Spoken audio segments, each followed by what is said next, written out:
So Guy Kawasaki was at the MMT event. This is an event for entrepreneurs and authors and speakers that are kind of like principled and like trying to find more honesty and change their lives for the better and things like that, right? I don't know. Is that a good description of MMT? What would you describe it as? Yeah, I believe that's a good description. Yeah, so Guy Kawasaki was there, and Jason Gaynor, the guy that runs the event, at the break between sessions, he was like, "Oh, I'm interviewing Guy Kawasaki next. You got any questions for him that I should ask him?" And I was like, "Oh yeah, Guy Kawasaki. I love that guy. You should ask him what he thinks about the price of gold. Like, does he think gold is going to go up?" Yeah. And Jason looked at me kind of funny. He was like, "Okay, I'll ask him that." And I was like, "Yeah, he's the guy that was like recommending. He's like big into real estate. He wrote Rich Dad Poor Dad. He's into gold." And Jason was like, "Oh, okay, I didn't know that. Okay."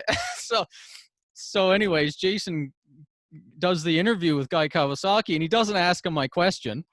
And I'm like, "Oh, well, I really want to know what his thoughts on gold are." So I put up my hand, and because they asked anybody have any Q&A, I put up my hand, and I'm like, "So, Guy, you were really into gold, and a few years back, you had recommended buying gold. You thought it was going to go up uh, because of the way they're printing money so much, and fiat money is devaluing.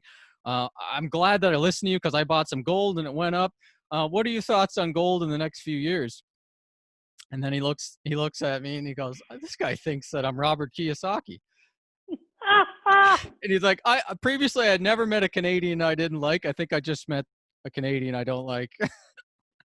And I was so embarrassed. I thought he was. I didn't think he was Guy. Like I did think he was Guy Kawasaki. I'm trying to say I'm not racist. I don't know how to say I'm not racist, but I think it's because I have dyslexia. So if I have name dyslexia, so if you say I'm racist, you're actually stereotyping me. So how's that? I'll throw it back at people.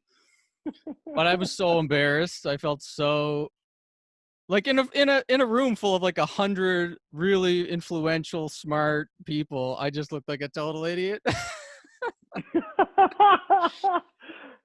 Dude, before then, I'll be perfectly honest with you, because I didn't keep up with a lot of people. I didn't know the difference between those two. I didn't like because I've never paid much attention to Robert Kiyosaki. Anyways, I've never read his books. I Right. know more about him now. I'm definitely better informed. I And guess so I didn't know as much either. I didn't understand what was going on. Once it became apparent, I was like, oh. But I get exactly where you were coming from, man. I played it off as a joke. I pointed to the Asian guy next to me and I was like, "Oh, he put me up to it." Ken Cito. He's like a buddy from the game industry. I was like, "Oh, Ken put me up to it." So and he's like, "No, you didn't. I didn't have anything to do with it."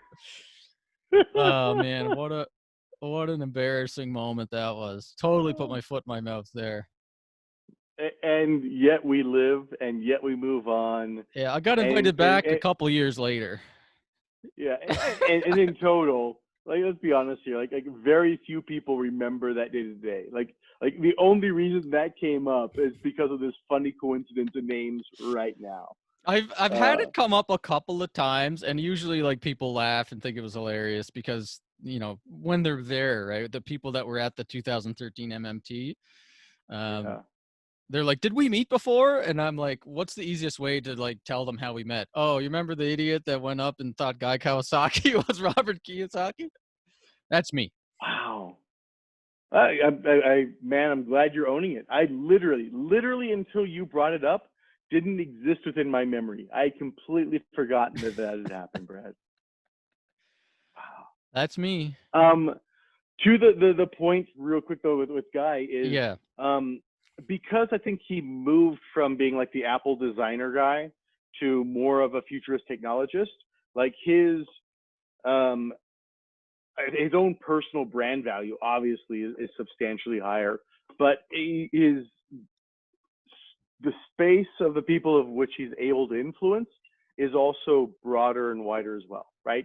And I mean, I'm not saying like the larger you go, the better. Like we both know, you can't boil the ocean, and that niches, especially as you're gaining reputation, can be really important. But I would be curious about your evolution as this thing goes through, and where you ultimately end up fitting, and where you like enjoy playing the most. And it may be like just deep, hugely well informed, hugely valued Bitcoin advocate. Like that may be Mhm. absolutely it, right? Or you may choose to play up a level or two, or even substantially higher. I don't know. You're the only one who can determine that.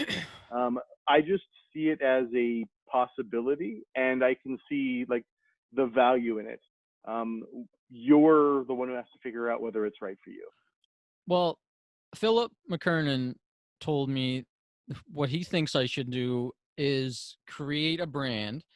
And it made sense to me when he was saying this, because I was talking about my why and like what's the next mountain I want to climb up. And I feel like I'm too young to be like retired and just sitting around all day like arguing with people on Twitter. Like I should be doing something productive with my life, you know. And I'm very passionate about Bitcoin and like uh, other subjects too, but Yeah. mostly Bitcoin, and that's what people know me as. And I'm I'm glad to spread the message as the missionary of Satoshi. So I think that makes sense for me to focus on that. I want to focus on that. And I feel like Bitcoin changed my life. So I want to give back to Bitcoin in a way. You know, it's kind of cliche to say that, but I do think I owe something to Bitcoin and to the people that have not yet found out about Bitcoin, and maybe the people that can benefit most. There's two segments. There's the people that are storing their wealth in dollars right now and are Mm-hmm. not aware that their value is being eroded, and maybe now they are, that they're starting to print like 6 trillion in like a Mm-hmm. few months. It's on people's minds.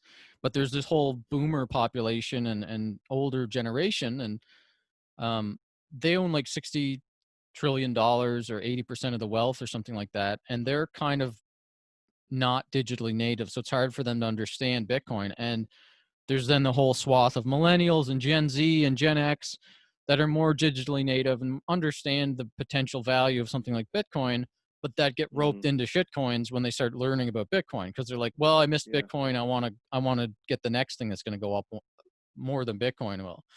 And Yeah. we're so early in Bitcoin now. Like Bitcoin competes with gold. Bitcoin competes with fiat money. There's at least 100x left in Bitcoin.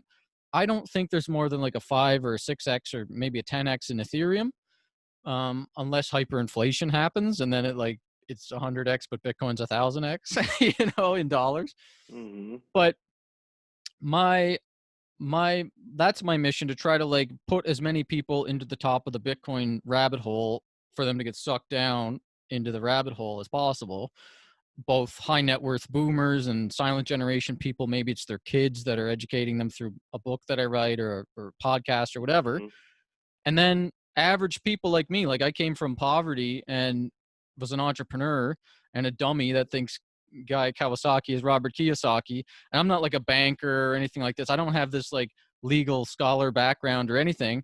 So I feel like I relate to people in that class and in that mindset.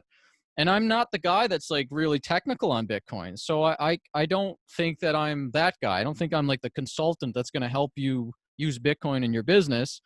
I think that I'm the guy that's like just, evangelizing Bitcoin and the value and the reason why you should pay attention to it and why it's valuable. Why, even if you only got $500 in your bank account, you can still get incredible returns from Bitcoin still if you're thinking about it properly. And there's a bunch of people like that, but I could just like do my best to like make them more popular, but that doesn't fulfill me. Like I feel like, what if I get Andreas again? Like what if I put all this energy into evangelizing it to all my friends and then that guy flips, like then that guy starts talking about new coin or whatever. So it's partly that, and it's partly that I feel like I can do more with my life, and like,